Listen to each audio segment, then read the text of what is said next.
If there's one thing Thomas does right, it's winter-themed episodes.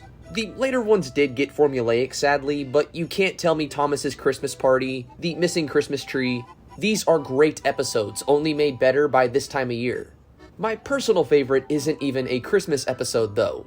A Season 5 episode, that to some is, well, the weakest episode in the entire season. And it's understandable why. It was winter time on the island of Sodor. The snow covered fields and railway lines. All the engines were hard at work, except Percy. Season 5 is a season full of action, and this episode has that, but maybe not on the same scale as some others. The plotline itself also isn't too in-depth, but shortcomings aside, it still made its way into becoming at least one of my favorites. The action, model work, situations, and environment. There's a lot to appreciate. And since it's been a while since we've done something like this and we're nearing Christmas more every day, let's go ahead and kid ourselves more in that mood, with that plotline I was talking about before.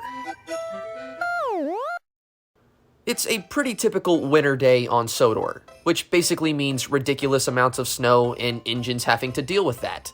Arguably none more than Percy, who finds himself trapped in a snow drift.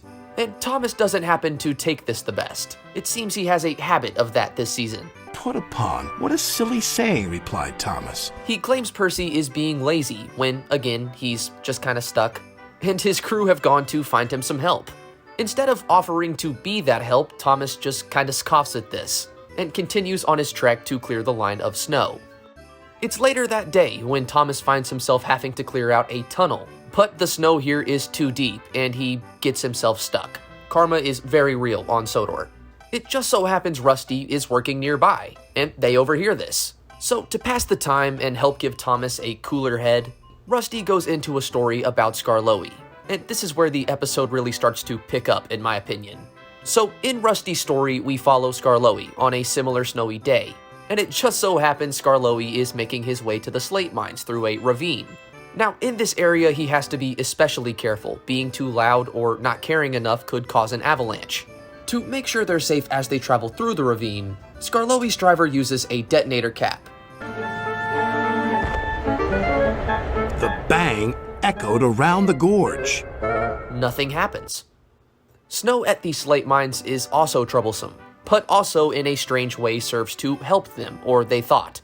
Out of fear of wagons or something falling into the ravine and causing an avalanche, the workers of the mine take some snow and reinforce the buffers with it, basically working as a double barrier. Well, on this day, coincidentally, the slate mechanism breaks, and the slate trucks that were on it go straight through that barrier, and sadly the trucks plummet into the ravine. Now, the safety cap from earlier didn't do it, but this, sadly did. It was enough to cause an avalanche. And soon, Skarloey finds himself in the middle of it, sadly buried. Now, the workmen are of course terrified at this situation. An engine and a full crew are trapped under ice and snow. Nobody's trying to do that paperwork. And soon, Rusty and more workmen show up to try and save the cavalcade. Right as they make it to Skarloey, however, they find he's been encased in an igloo due to his heat. And him and his crew are just fine, even still sipping the cocoa they had prepared earlier in the episode. And that concludes Rusty's story, but not the whole episode, thankfully. Thomas is finally cleared right about the time the story is over, and as he goes to leave, Gordon shows up with a snow machine, which for some reason has a cult following, but we'll talk about that in another video.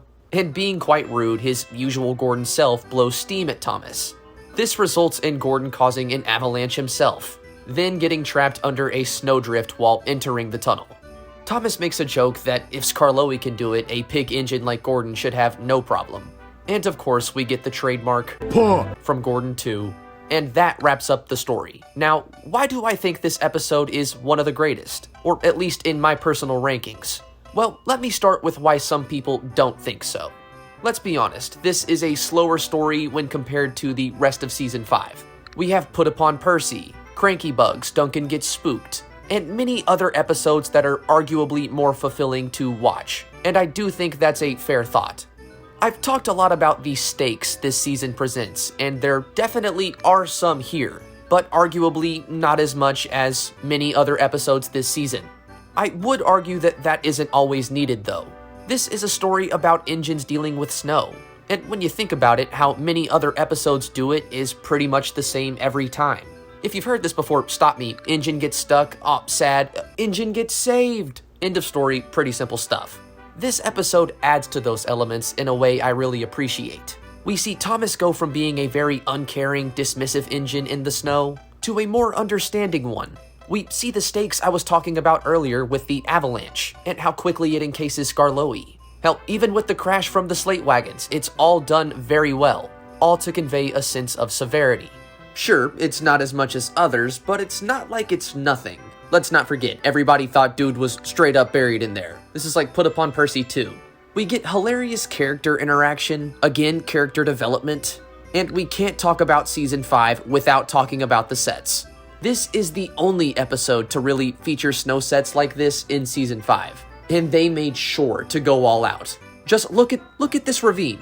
Hell, just look at the tunnel set alone. Nothing about this episode is boring, and that's something I really appreciate. It may feature some common tropes, but it does more for them. It may not have the craziest stakes, but it's a story about clearing snow, told from the POV of Rusty. It doesn't really have to be. It's just a nice, winter-themed, well-rounded story. And it's for those reasons I'd call this episode one of the greatest. But hey, that's just me. You do not have to agree to that. And if you don't, be sure to let me know in the comments and add to the discussion there.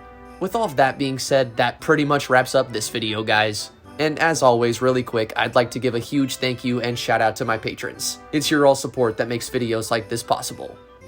If you enjoyed this video, be sure to like and subscribe for even more train content. There's always more stuff on the way.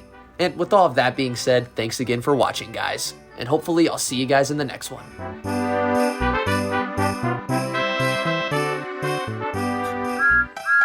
Either subscribe, donate, or get the fuck out.